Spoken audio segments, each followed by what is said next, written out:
la mañana con 5 minutos. Ha llegado el momento de desarrollar una de las primeras entrevistas de esta mañana y vamos a hablar sobre las fiestas patronales de San Salvador y su historia. Y se encuentra con nosotros Javier Álvarez, él es historiador, que nos va a conversar desde cuándo se celebran estas fiestas patronales. Javier, en honor al Divino Salvador del Mundo. Bienvenido. Muy buenos días, Javier, bienvenido. Buenos días, es un gusto por primera vez estar en el Canal 11. Gracias por la invitación. Compartir con estas princesas yo creo que vale la pena. Gracias. Bueno, la historia de San Salvador es bien interesante porque, bueno, desde la fundación de la ciudad de San Salvador, que es en 1525, prácticamente se empezó a celebrar lo del Divino Salvador del Mundo. Nosotros llevamos el nombre del Salvador porque cuando vino Pedro de Alvarado, Diego de Alvarado, que fueron los conquistadores de esta parte de Centroamérica, ellos traían prácticamente la resistencia de los pipiles, sí, porque este es como un territorio pipil, fue bastante grande, y cuando lograron quedarse, pues obviamente le dieron gracias a San Salvador o al Salvador. Entonces, el San Salvador lo que tiene es que es como una fiesta de la transfiguración. El Divino Salvador del Mundo es el Maestro Jesús y es una fiesta a la que se celebra el 6 de agosto dedicada a la transfiguración en el Monte Tabor, que está en Lucas capítulo 9 del 28 al 36, es como lo que sostiene esto. Ahora, al principio prácticamente era como un desfile cívico, sí, un desfile político-militar en aquel momento, pero con el tiempo se fue convirtiendo en lo que ahora ustedes conocen como las fiestas patronales de San Salvador, donde se habla regularmente de la bajada. Prácticamente es un evento religioso, pero que tiene que ver con todo nuestro país.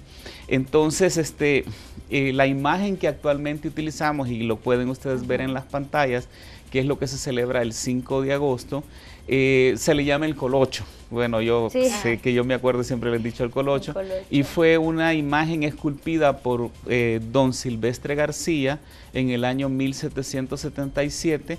Imagínense cuántos años tendrá esa imagen. Y justamente sobre este año 1777 pasaba una situación bastante curiosa, por ejemplo en San Salvador, y es que lejos de hablar del Divino Salvador del Mundo, muchas de esas fechas se atribuían a la Divina Trinidad. A la Santísima Trinidad. Sí. Y también se da otro aspecto bien importante, que en muchas ocasiones, por ejemplo, la fecha de agosto fue movida incluso para octubre o diciembre, casi similar a la de Navidad, porque se hablaba de la temporada lluviosa en el país. Lo que pasa es que en agosto ustedes saben que bastante llueve bastante, y cuando es un periodo normal y que antes no se conocía el fenómeno de la niña ni del niño. Entonces, el asunto es que nuestro historiador, don Pedro Escalante Arce, dice que en algún momento antes de 1777 se celebraba en honor a la Santísima Trinidad.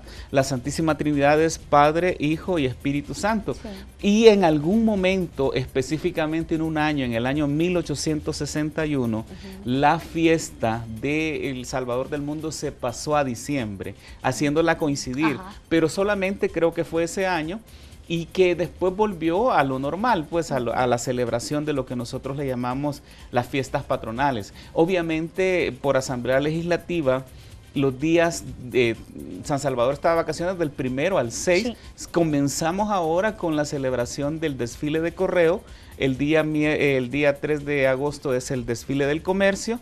El día 5 pues es el día más importante en el sentido de la celebración religiosa de la bajada, que es la que se hace en Catedral Metropolitana, y el día 6 pues se cierra con una misa que hoy entiendo la va a celebrar nuestro cardenal Rosa Chávez, a las 9 o 10 de la mañana del día. ¿Cómo es que se da ese paso? Porque hablamos de que en algunos años, por ahí por el 1700, se hablaba de la Virgen de la Presentación, se hablaba también de la Virgen de la Santísima Trinidad. ¿Cuándo es que realmente se empieza a dar esa devoción al Divino Salvador del Mundo? Bueno, siempre existió, o sea, lo que pasa es que en algún momento lo que sucedía es que la localización de la ciudad de San Salvador como tal se la llevaron en ese tiempo a Suchitoto, a la Bermuda, y entonces allí por supuesto que era otra deidad, otra divinidad a la que se le celebraba, pero después, trasladada a San Salvador como tal, como la conocemos ahora, siempre ha sido al Divino Salvador del mundo y es el patrono del Salvador. También se habla de la Virgen de la Paz, pero ustedes saben que la celebración de la Virgen de la Paz es más migueleña. Sí. Y aunque la Virgen de la Paz es también para todo El Salvador, si hablamos religiosamente hablando. Ahora, quiero que hablemos del recorrido, del trayecto que se hace, porque actualmente sale de la iglesia El Calvario, ya para el año de 1777 también se había realizado este recorrido, pero desde la iglesia El Calvario hasta llegar a la Plaza de las Armas. Posteriormente, este trayecto se alarga un poco. Hablemos de ese cambio que se da de un momento a otro. Fíjate que ese cambio se da en 1963 por Monseñor Luis Chávez y González, que decide que el recorrido va a ser un poquito más largo, saliendo de la Basílica del Sagrado Corazón, que está un poco más acá, hasta la catedral. Antes de todo eso se hacía del Calvario hasta la Plaza de Armas, que era un recorrido corto, y por eso de alguna manera también viene aquello de la bajada.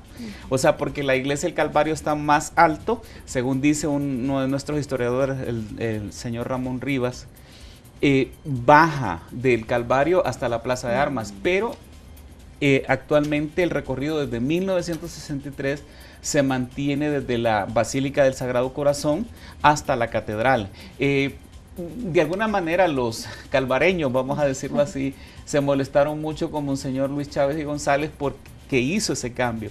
Pero entonces lo que hacen que el día 5 de agosto les mandan la imagen del Colocho a la iglesia del Calvario y la tienen todo el día y la trasladan a la Basílica del Sagrado Corazón para hacer el recorrido que ustedes conocen actualmente, para llegar a la catedral y ahí celebrar ese acto tan bello que es lo que se le llama la bajada, la transfiguración, que entra con un atuendo y sale con otro atuendo. Y eso también es importante. Cada una de las actividades sin duda tienen historia, hay una historia detrás de ella que data de siglos, ¿no? Hablando de la cofradía también, desde 1877. Sí, bueno, que estaba fundada por don Silvestre García, que fue el que mantuvo esa tradición, y yo creo que a él se le atribuye también esta tradición del Divino Salvador del mundo con más énfasis, porque él fue el que hizo la imagen, y entonces él vivió como 30 años haciendo eso, o sea, desde 1777 hasta 1807, que es el año que fallece. De ahí hay una capitana, una señora que se encarga de eso, que es doña Dominga Mayorga, ya iba a decir Milena Mayorga, pero es doña Dominga Mayorga. Entonces, es que se encarga de eso. Entonces, evidentemente siempre ha habido personas que se encargan de esta tradición que es muy bella, pero aparte yo quisiera ir un poquito más lejos de la tradición. Sí. Realmente es la fiesta del Salvador. Quiero mencionarles que el verdadero nombre de nosotros debe de ser Cuscatlán, porque esto pertenecía al señorío de Cuscatlán. Cuscatlán quiere decir tierra de joyas, quiere decir tierra de alhajas, tierra de perlas preciosas. Entonces era dominado por los pipiles, pero ustedes, yo no sé si habrán escuchado que se dice la tierra de Cuscatlán. El verdadero nombre nuestro debería de ser tierra de Cuscatlán. No El Salvador. Es que El Salvador, bueno, desde 1524, 1525 de la conquista española, pero es la tierra de Cuscatlán.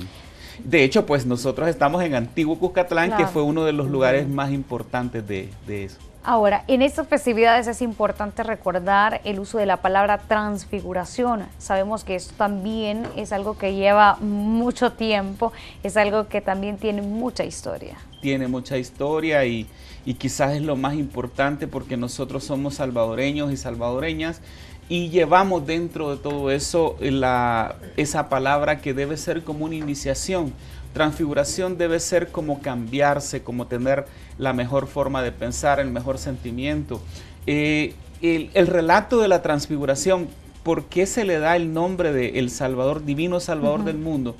Fue porque en el año 1457 el Papa Calixto III dijo que el día 6 de agosto iba a ser dedicado a la transfiguración. Y si se dan cuenta es el tiempo de que nosotros celebramos la fiesta del patrono, la fiesta más importante. Entonces el relato cuenta en Lucas 9, 28, 36 cuenta que Jesús se apartó, y eso sucede en el monte Tabor, un monte, todo lo que significa monte significa elevación, y que se llevó a 3 de sus discípulos más importantes. Jesús tenía 12 discípulos, pero 3 o 4 de ellos eran como sus amigos íntimos. Estamos hablando de Pedro, de Santiago y de Juan.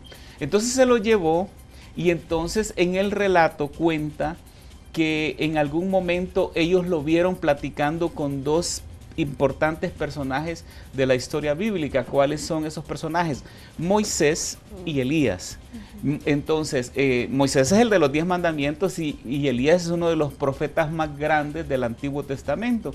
Entonces, cuando lo vieron, Pedro exclamó de que quería hacer 3 chozas para los 3 ellos. Y entonces quizás lo importante aquí es que sale una voz que dice: este es mi hijo predilecto, escúchenlo. Yo pienso que cuando se nombra a San Salvador como el nombre nuestro, que somos salvadoreños, definitivamente todos debemos de llevar esa transfiguración. O sea, transfigurar es cambiar. Claro. Y necesitamos cambiar definitivamente. O sea, cuando tú ves los acontecimientos, nuestra mejor parte nos sale. Y entonces, que esta vez, que cada fiesta es una oportunidad, cada fiesta patronal, cada fiesta de celebración del Divino Salvador del mundo, se convierta en una fiesta que nos permita a nosotros ser diferentes, buscar acuerdos, buscar la forma, porque lo que ustedes pueden ver muchas veces no es eso. Lo que sacamos muchas veces es nuestra peor parte. Y entonces no solo debe ser enfocada como la fiesta religiosa católica, porque yo pienso que aquí hay muchas personas que no necesariamente son católicas, pero que tienen otra profesión de fe. Lo importante es que todos lleguemos a acuerdos. Y de hecho cada año le dan una denominación, ¿no? Específicamente va orientada hacia un tema en específico la Iglesia Católica.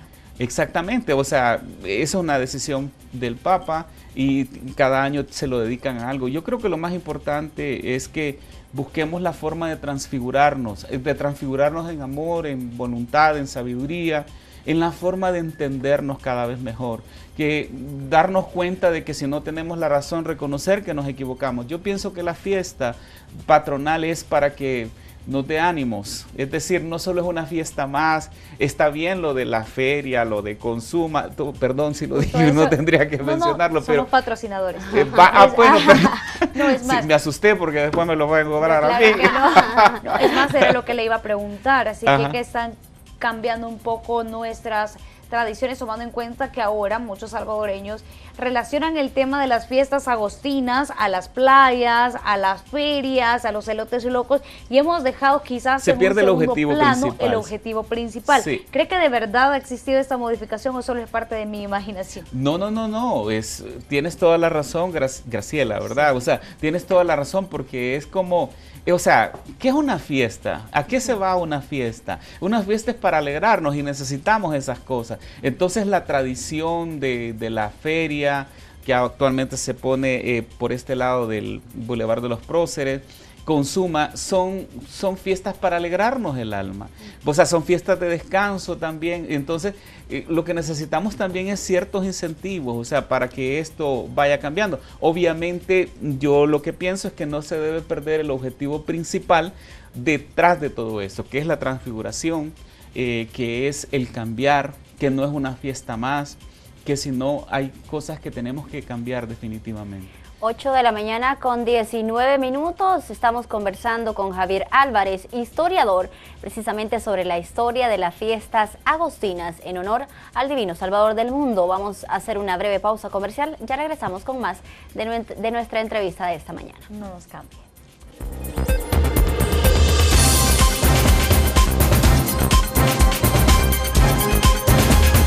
Gracias por continuar en sintonía de Central de Noticias al Amanecer. Continuamos con nuestro segmento de la entrevista. Estamos hablando acerca de la historia de las fiestas patronales en honor al Divino Salvador del mundo. Y continúa con nosotros Javier Álvarez, él es historiador. Nos íbamos a la pausa, Javier, hablando sobre cómo han cambiado las fiestas patronales en honor al Divino Salvador del mundo desde que comenzaron a ejecutarse en 1525. Ustedes han podido, como historiadores, contabilizar o materializar desde qué fecha se empezó a cambiar ese fervor o se le empezó a dar pues menos importancia a la parte religiosa. Bueno, muchas de estas cosas tienen que ver con el fenómeno de la migración, porque ustedes saben que aproximadamente hay 3 millones de salvadoreños en Estados Unidos. Y entonces obviamente aquí hay muchísimas familias que los representan, y entonces como que cambian la forma de pensar, cambian la forma de ver las cosas. Y también ese fenómeno de la migración se empezó a dar más fuertemente a raíz 1970, 80, por la guerra civil que tuvimos. Y entonces ese fenómeno también ha influido, por ejemplo, y ahora mucho más con la generación millennial, que es las redes sociales, el internet, lo que ha venido a hacer de alguna manera que los muchachos actuales, las muchachas actuales, los jóvenes actuales piensen de una manera totalmente diferente. Entonces, yo he visto que quizás hay personas que vienen de otros países más interesadas en la cultura nuestra que nosotros mismos, claro, como salvadoreños, como salvadoreñas, o sea, dedicados a aprender mucho Como más. Dice un dicho popular, no somos profetas en nuestra propia tierra. No somos profetas en nuestra propia tierra, y creo que nosotros tenemos una historia muy bella, ¿no? O sea, El Salvador definitivamente lo es, lo tiene. Yo, como lo digo siempre, si yo volviera a nacer, decidiría volver a ser salvadoreño.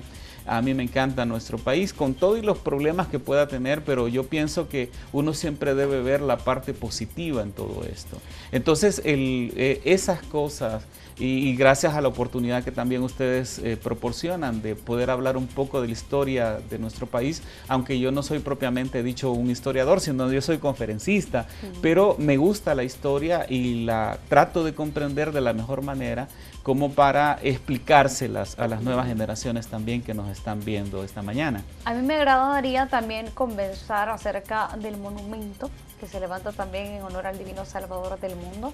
Es el que era conocido como la Plaza Las Américas. La Plaza de las Américas. Ahora ya ha sufrido una serie de modificaciones, pero fue hasta el año de 1942 que prácticamente se estaría develando ya esta imagen conmemorativa también al patrono de San Salvador.